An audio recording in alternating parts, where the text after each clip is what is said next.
and welcome to this week's Ignite podcast. My name is Heather Morris. And I'm Major Tom Grace.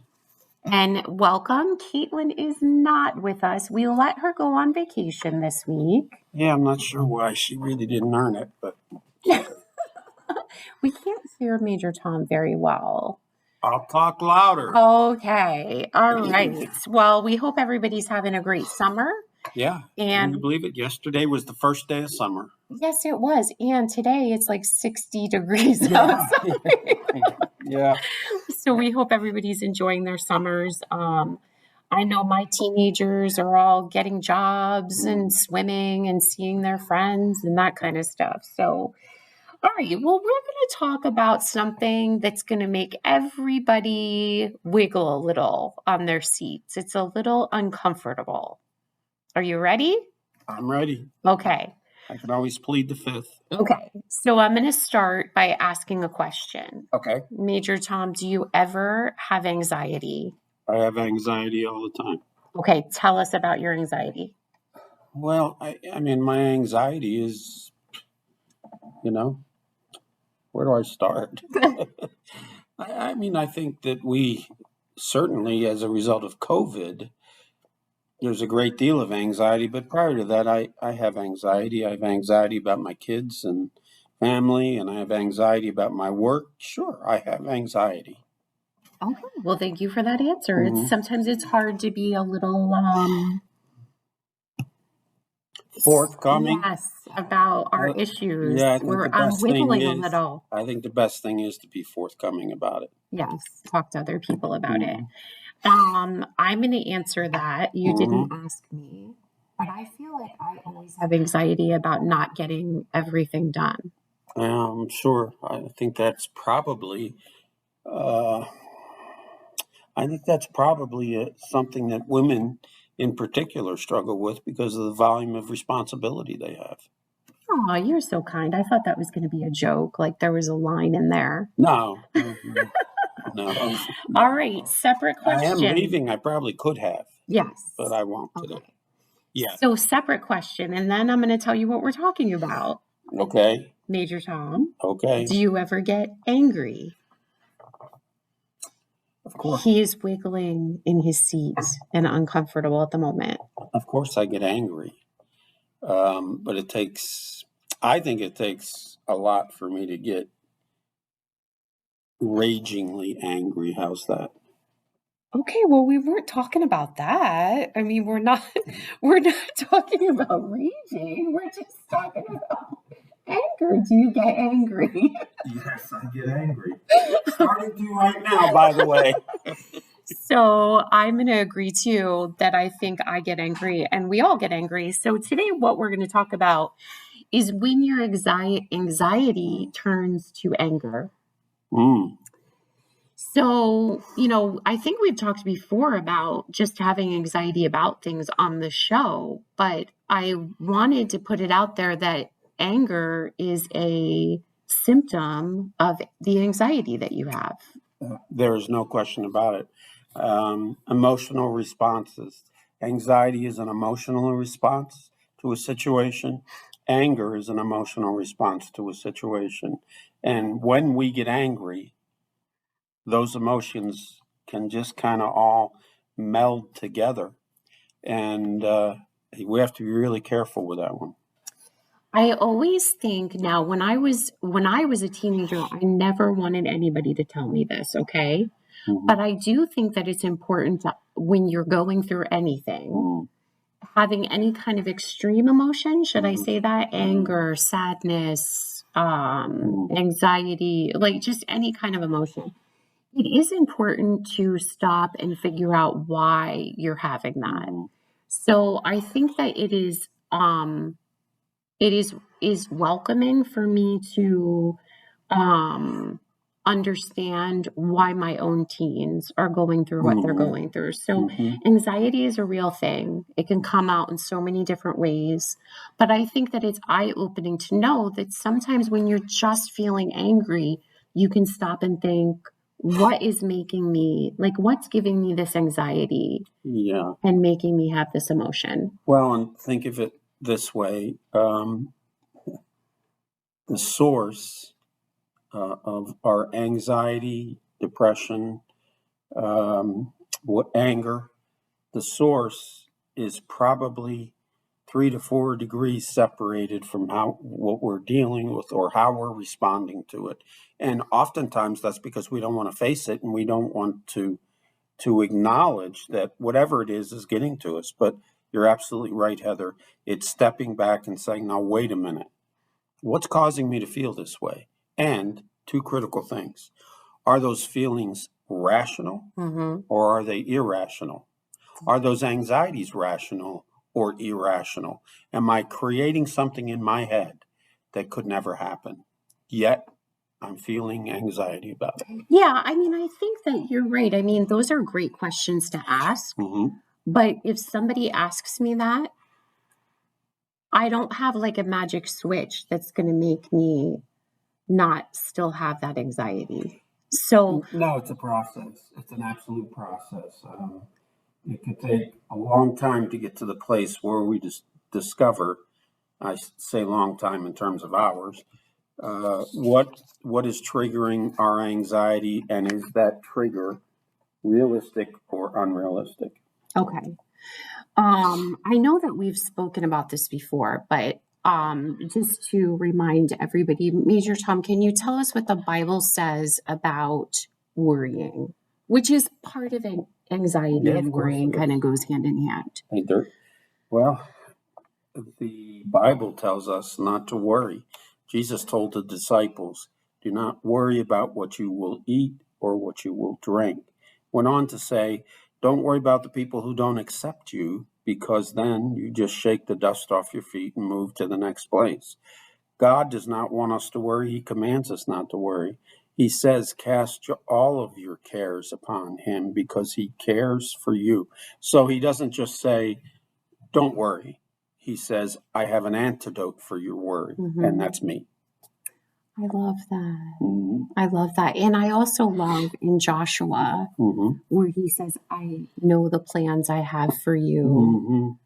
Plans to prosper you, plans for to your good. Yes. Yeah, absolutely. I have a Joshua at home, and I just love that he takes on that, you know. But I also do have teens that have anxiety. And it comes out in different forms. Some is because of their gender, some is because of their age, but they have anxiety. They don't, first of all, they're teenagers, but I think that they've had a reality in their life. They've lost their dad, and they have a reality that people can go away. Of course, yes, absolutely. That people, like life is something to cherish. Yeah. They, at times, I mean, if they're listening, I'd like to, I'm just going to share this with you. They're nervous about me going somewhere, leaving the house, us all not, being in one little, family unit all the time. And I have to constantly remind them to pray about their angiety and assure them that I'm not going anywhere. Right. Yeah. So that's critical. I think there are just normal anxieties that come into a teen's life. Yes. Okay. Whether it's going from middle school to high school, being a freshman in school, that creates anxiety. I think friendship issues create anxiety. Absolutely. I think they really do. Absolutely. So, I think the first thing is, and I think you've really kind of hit it, but I just want to stress the reality that anxiety is nothing to be embarrassed about. Our minds are so finely tuned that if we lose a certain level of brain chemical, it can cause us anxiety and depression. So it's critical that we understand, first and foremost, that anxiety is the norm now. It's not the exception, it's the norm. And now, coming out of COVID, we have anxieties we don't even know yet. I mean, that's the truth. Yeah. So anxiety is normal, and we should accept that reality. Okay, I'm going to crack a joke kind of something funny for a second, okay? That'll be a first, but okay. So I do have one child that kind of uses anxiety as Crutch. the excuse for Yeah. everything. So don't be doing that either. All right. Okay? Well, let me address that then. Okay. I mean, this is the thing though. I mean, there's got to be a point where I know that the feelings that people have are absolutely real. It's not something to be embarrassed about. It is something that people around you need to be aware of. So letting people know that, but you still got to go to school. You have to go to school You and you still have to got to live life. eat. Yeah. The part of treating anxiety is understanding that yes, and acknowledging yes, I have it, but that is not the excuse for not doing what I know I should be doing. Now, I may need help in doing that. I may need, I may need a happy pill. That's what I call mine. I may need one. The serotonin levels in your brain need to be increased. So there's nothing embarrassing about that either. But our anxiety, here's the odd thing about anxiety. If I use my anxiety as an excuse for not doing what's expected of me, I am going to have greater anxiety because I have. Absolutely. That is such those are wise words. Because I'm creating scenarios where things aren't getting done. They aren't getting done. Expectations aren't being met, and people are going to give me a little more anxiety. Yeah. Now, I do want to say on a more serious note, there are people that their anxiety is crippling. There's no question. And if you are to that point, then you need to reach out to somebody. And if it's here at the Salvation Army that you're reaching out to us so that we can help you reach out somewhere that can help you, then, I mean, it can become very, very serious. So by me saying that, it is not to say that it cannot become serious. It's just ask yourself those questions. Is this something that I really can't do, or is it something that I need, like you said, help doing, help getting? Yeah, I like this analogy. If I'm going out in 90-degree weather and sun without sunscreen, I'm going to get burned. Right. Well, here's the thing. Nobody makes fun of sunscreen. Right. It just makes sense. Yes. You need to do that. Yeah. Well, if I'm suffering with depression and anxiety and I'm not taking advantage of those resources that can help me with that, it's the same thing. I'm going to get burned. It's going to burn. Right. So there is nothing wrong with seeking professional help. There's nothing wrong with going to your doctor and saying, look, I have this haze of depression. It's not, it's not all consuming, but I have this haze. Is there anything you can do to help me? Yeah. Serotonin levels have to be replaced. So, Well, thank you. Thank you for opening yourself up a little bit on your last podcast with us. Have you ever heard of Q Stud? No. Okay. Q Stud. This is the way that you're supposed to deal with your anxiety that could turn to anger, because that's what we're talking, right? That's what we're talking about today. Gotcha. So number one, these are the little rules, there are steps that you should follow. If you're feeling the anxiety turning to anger, find a quiet place. Number one. Number two, give yourself some space, meaning not just a quiet place, but space from other people. Yes. Sometimes hard. You might have to go outside. I had a lot of brothers and sisters growing up, so you might have to go outside. You couldn't really get away from anybody in that house, so you might have to go under the tree. Okay. Number three is give yourself time. Yes. Give yourself understanding. And take away some of your distractions. Absolutely. Now, Caitlin and I have also been talking to all of you about how you can become closer with Jesus. So all of these really are what Caitlin and I talked about, finding time to pray. Yeah, absolutely. We said find a quiet place, find a space that's away from other people, find the time in your day.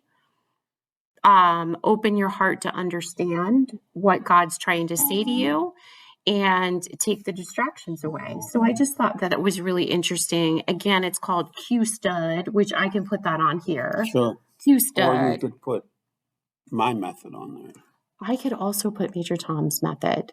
which is when I'm feeling anxiety, I have a tendency to write the name of the person who's causing that anxiety on a golf ball. And then I obviously get my anxiety out on that golf ball. You're saying that you hit a golf ball. I hit golf balls a lot. Thinking, okay. All right. I'm glad that you have that. Your So I name's been will on also, I'm sure it has. I'm sure it has. Okay. Now we're going to do a check it out before we say goodbye.